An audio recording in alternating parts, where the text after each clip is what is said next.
Everyone is moving out of the US, and you should too.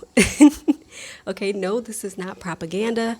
No, this is not fake news. And it is not a coincidence. And let me tell you why.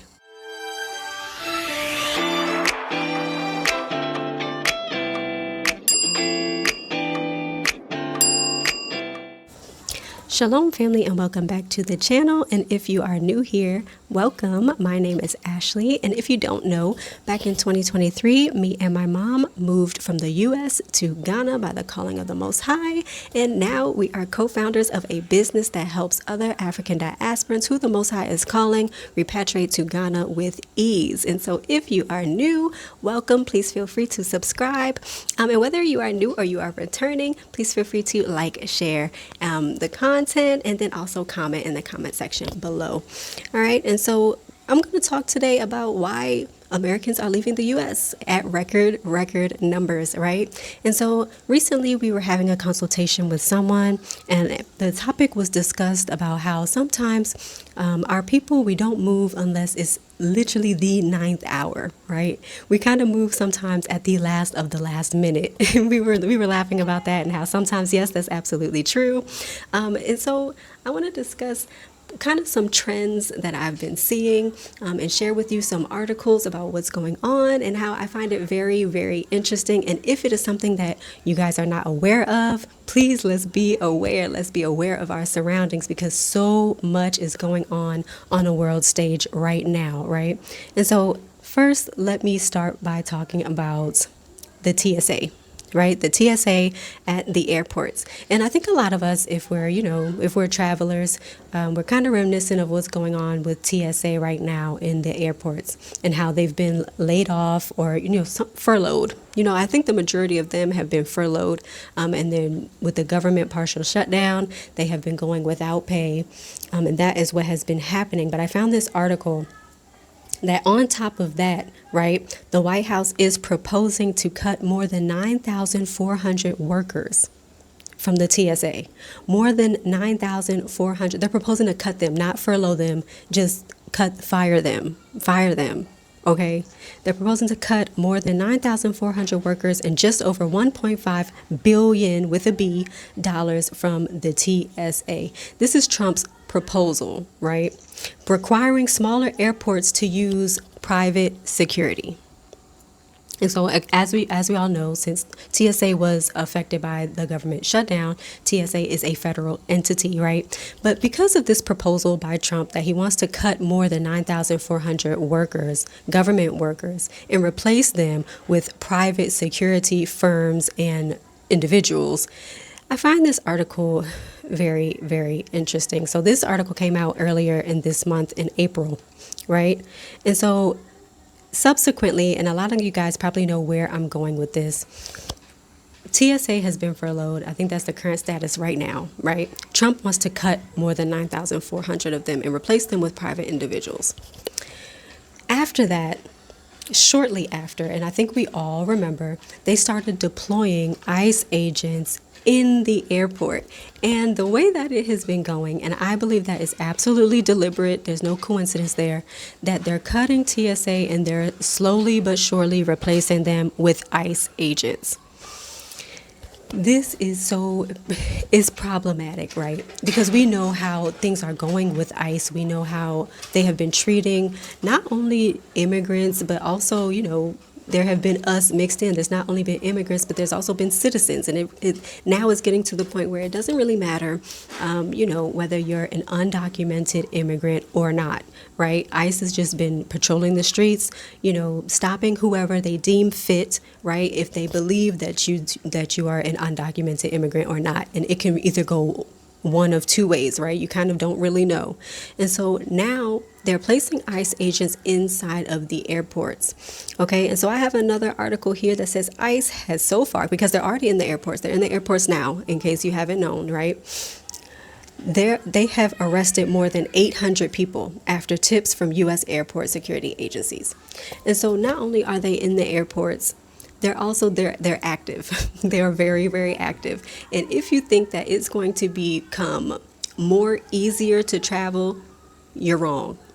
Guys, this this turn of events and the way that things are moving and going, I definitely foresee. I mean, it's already proven here. They've arrested more than 800 people just from tips at the airport. So they're trying to get you before you even come in. They're trying to get you so that you can't leave, right? So the way that it's put to you is that, oh, they're trying to, stop undocumented migration before it becomes a thing that they're inside of the country. Okay, and that's people are accepting that in the initial term, but how is this going to progress? Right? How is this going to progress? Do you think that they're just going to be there and that's just going to be their main purpose forever? No, things are going to progress and it's going to become difficult in the future. I foresee just, at this point, this is just my opinion. You can take it and leave it, or take it or leave it. And I'm definitely not trying to scare anybody, but I'm just trying to cause our brains to start moving, cause us to be a little bit prepared of what may come in the future. It's going to become a little bit more difficult to leave out of the U.S. It's going to become more difficult. Right now, even to get a passport, the wait times are so long. And if you have not gotten your passport already, I strongly urge you to at least try. It's better late than never, right? Why not just try? If you have the extra money, please at least try to get your passport book. If you're not able to get your book, maybe just try to get your card.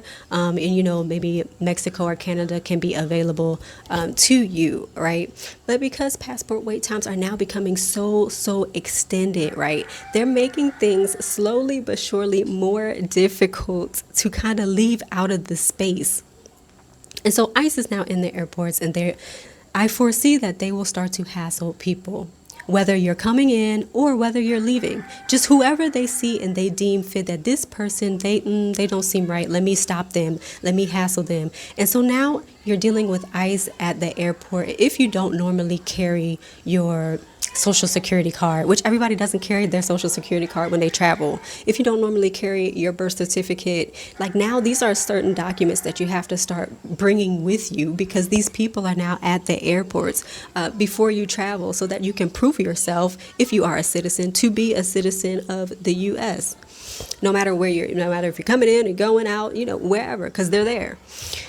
Okay, and so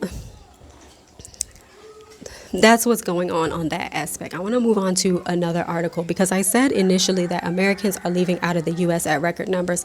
Guys, this is not me just saying stuff. This is actually true. And so this article does say Americans leaving the U.S. in record numbers as net migration turns negative. Okay, and so this is actually a major, big deal. This is something that has not happened since 1935. Yes, you heard me right, since 1935. And so this report says that in 2025, it found that more Americans left out of the U.S. than people came into the U.S. Right? More people are leaving out than immigrants are trying to come in. And so this is a major big deal. And it says a lot of things about the U.S., right? It says a lot of things about how the U.S. is viewed on a world scale, right? And it says a lot about desirability and, how people view, their futures and where they want to be and how economies will grow or decrease in the future. And so this is something that has not happened since 1935. Right? Not since 1935, and now in 2025, this is the first time that more people are leaving out of the U.S. than are coming in. The U.S. population is going to decline. I can tell you that right now. It's already happening. They're going to leave, especially if they follow on this vein of having ICE in the airports. All of the things that they're doing, especially politically on a political aspect, things that are going on with Iran and Israel and even Cuba, China, Venezuela, everything that they're doing is people are seeing it. Americans are not slow. They are looking at what's going on and they're saying that this is not, I don't envision a future for myself or my children. I don't see how I'm going to retire. I don't see how my children are going to grow. I don't see how they're going to be safe in school. I don't see, a future where they're able to get a career and be stable and retire themselves. It's not a thought that is becoming of Americans today. And so people are starting to look to other countries. They're starting to look to other ways and means to obtain income so that they can quickly move out and establish themselves somewhere else. And so this is not something that is specific to any community. It's everyone. All Americans in the U.S. are actually doing this, right? And because of that, this net migration has turned negative in the U.S. And it also says a lot about how people are viewing the U.S. Normally, well, not normally, I don't want to say, but in the past, right, other countries have viewed the U.S. as, oh, that's the place to be, right? The U.S. is the place to go. It's the place where you can achieve the American dream. You can have your house, build your white picket fence, have your 2.5 children, drive your car and be in this amazing space and prosper and build wealth. The U.S. is not that place anymore, right? If it ever really was, to be honest, if it ever really was. But now other countries are starting to open their eyes to the fact that the American dream was a lie. It was a lie, probably from the beginning, you know what I'm saying? And so other countries are starting to look at the U.S. and kind of, they're losing the trust that they had in the U.S. as a capable economy, right? And so that says a lot. It also says a lot about the U.S. passport, right? And people moving out. So I also read another article. I don't see it in my notes here, but I also read another article that said that the U.S. has dropped in the strength of its passport. Now, this is an interesting thing, because in the past, to have an American passport, a U.S. passport, you could go like anywhere. Like not anywhere, but you can go to a lot of countries, right? And people would view your passport as like, oh, the U.S. passport, you can go like a lot of different places. It would be rare to find a country that would not accept a U.S. passport. But the U.S. keeps on dropping down in rank in the strength of passports. And I find that very interesting because it also speaks to other countries' trust in the U.S. and how it's decreasing. It's not on an increase. It's not on the rise. It's on a decrease. And I foresee that it will only decrease even more, especially due to the decisions and the choices of the leadership that's going on in the U.S., right? And so what does that mean for someone who is in the U.S. and they're kind of, they're looking at what's going on and they're like, look, I need to look for different avenues. I think that it's time. It's time. I think that if you don't have your passport, most definitely please apply for your passport. If you don't, if you have not strategized, sat down with your family and thought about, okay, which countries will work best for me? You know what I'm saying? Here I am. I'm in Ghana. I've been in Ghana for the past almost 3 years, right? And it's worked out for me. I felt called here. The Most High called me here. And so, of course, it's going to work out because he's the one that told me to come here, right? But take that time with you and your family and the Most High and definitely seek him in prayer. Say that, Most High, this is the things that are going on around me. We don't want to make decisions out of fear, and I'm definitely not trying to scare anyone with these articles, but I most definitely think that it is beneficial to know what is going on around you, to know what's going on a world scale, and also to have a specific point of prayer. Some of us, when we go into prayer, it's kind of a general, Most High, I'm a little fearful about what's going on around me. Please make it work. But when you have a specific prayer, when you are specific in the way that you are looking to go, or when you are specific in how you want the Most High to show up for you, there's a certain power in having a specific prayer to the Most High. You can say, Most High, this is what's going on around me. Me and my family, we sat down, we've looked at different avenues, and we think that, okay, we're leaning more toward Ghana as a country to go to. Most High, please confirm, or for us, if Ghana is the way that you have for us to go, or we're leaning more toward Tanzania. Most High, is this a country that you would have for us to go to, right? It is of my view, it's not of everyone's view, but it is of my view that the Most High tells us in the word to flee, that we're going to flee, right? And so if you pray to the Most High on this regard and you ask for his confirmation before you make decisions, then I think that that's a great way to go, and it's most definitely a start, right? And if the Most High wants you to flee, right, his word tells you to flee, then he's not going to withhold his confirmation from you if you pray and seek him in prayer and fasting. This is my view, right? If you haven't gotten your passport, definitely get that, right? If you're in a job right now, right, and you're obtaining income, definitely save. But don't take too much time to save. It would be of my opinion, okay? Because we don't know when things are going to, the other shoe is going to drop, right? But if you do have that income, definitely save. Try your best to find remote work, right? If you find remote work, it's easy for you to pop on a plane and come over to whatever country. I say come to the continent, but to whatever country that you are leaning toward. Yes, start minimizing. Even at the smallest level, start minimizing what you have, right? Sell the stuff that you don't need. Stop obtaining more things. I said this before in a previous video, but I don't think a lot of us realize our consumer mindset that the West kind of programs us to have. We always want to buy stuff. And I didn't even realize that until I moved to Ghana. That I was like, man, like I want to buy stuff kind of like every day. Like why every time I'm out, I want to buy something new. It's that consumerist mindset that they kind of program us to have, that we always want you to consume. Oh, buy this. You need something new. Oh, you don't need nothing new. Okay, you don't. Like, let's cut down on our expenses, right? Because we're trying to if you know you're preparing for a move, right, you kind of want to minimize what you have, minimize your lifestyle, minimize the new things that you're accruing so that you can be more mobile. With the less things that you have, the more mobility you're able to afford yourself, right? And so, yes, have a plan of where you want to go, research the different cultures, customs, research the different areas that you may want to live in. What's a good area for diasporans? What's a good area for children? Just things like that you want to just know before you go. So everything is not, financial preparation. Sometimes it's research. Sometimes it's documents or, whatever, what have you. But there's always a step that you can take right now to start preparing yourself because as time progresses, things are going to escalate more, right? Currently, the crisis that's going on with Iran and the U.S., the fuel prices are so high. We was actually speaking to another person about this not too long ago in a consultation. The fuel prices are becoming so high in the U.S. Even I was shocked.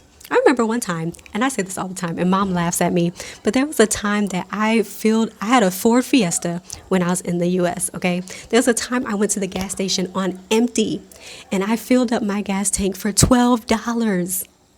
Like, she's laughing at me even now. But I don't know why I'm so proud of that fact. But, I was shocked. I was like, wow, $12, and I filled up my whole tank. But that story is so long gone right now because of the crisis that's going on. Fuel prices have skyrocketed, right? And not only does this affect the cost for gas for your car, but it also affects prices of plane tickets. And we've already seen that the plane tickets are starting to increase like crazy because of what's going on. And so I don't know when things will kind of, level out or even out. But as time progresses, plane tickets are getting higher, right? And so things are only escalating. And so I say that not to scare anyone, but to cause everyone to prepare, to think, and most importantly, to pray to the Most High about what avenue He would have for you to go. And when He tells you to act on it, right? When the Most High gives you that confirmation, now is the time to move, like act on faith. Don't be like, oh, did He really tell me to go? Or, oh, I don't think I have enough money. Or, oh, whatever may arise, because sometimes when it comes to action, a lot of us kind of slack, like we kind of pull back when it comes to action, but we're active in prayer. But when it comes to the time to act, right, we kind of get a little fearful. And so when the Most High gives you that confirmation, act fast, right? Because when the Most High opens that window for you, it's a period, it's a window. And once the window ends, then you know what I'm saying? Yasharel in the Bible had a period that they were supposed to enter into the promised land. And when they did not enter, but after the fact, they tried to enter, then people beat them back. they beat them back all the way to their camp, right? Because the Most High he told them to enter during a certain period, and they kind of slacked off because they was a little fearful. But then after the fact, they was like, well, we'll go. But the Most High's like, no, I told you to go during this time, and you didn't go, right? And so when the Most High gives you that confirmation, definitely move, act on faith, and the Most High will show up for you. I am a witness, right? And I will tell you, if you haven't seen our testimony video, we'll put it in the description box below so that you guys can watch it. But that's something that we have also done. And guess what? We jumped, and the Most High caught us when we jumped, and all praises to Him for that. He keeps on catching us as we are almost 3 years in, and it is only by His grace. I can tell you 100,000%. It is only by His grace. Okay. And so overall things, some takeaways from this video is that things are definitely moving. They're changing. And, I also talked to some family members that, they're like, oh, things will get back to normal. I don't think things are not going to get back to normal. I think that we should kind of get out of the mindset of, oh, things will go back to normal, because that puts you in a place of complacency. That kind of thinking, it keeps you stuck. It keeps you exactly where you are, and that is exactly what the enemy wants. The enemy doesn't want you to make any moves, right? He doesn't want you to act out on faith, right? And so let's take things as they are. Let's take things as they're coming, right? Let's read the room, okay? Read the writing on the wall, okay? And let's pray to the Most High. And when He gives you confirmation, when He tells you the path to go, let's act in faith, okay? And if the Most High is calling you to Ghana, please feel free to reach out to us. We are not difficult people to contact. All of our contact information is, we'll put it in the description box, but it's also on our YouTube homepage as well. Or you can also go to our website, JezreelResourceManagement.com, and we will be most happy to speak with you. We speak to a lot of people, and it requires a lot of encouragement, and we are most happy to do so, right? And so, yeah. Overall things, the Most High wants good for you, right? He wants to see you prosper. He wants to see you succeed. And so that's what I have today, family. Please take everything that I've said into consideration. Take it into your prayers. Speak with the Most High. Be diligent in seeking Him, and He will definitely direct your paths. So until I see you guys again, shalom, shalom, and shalom.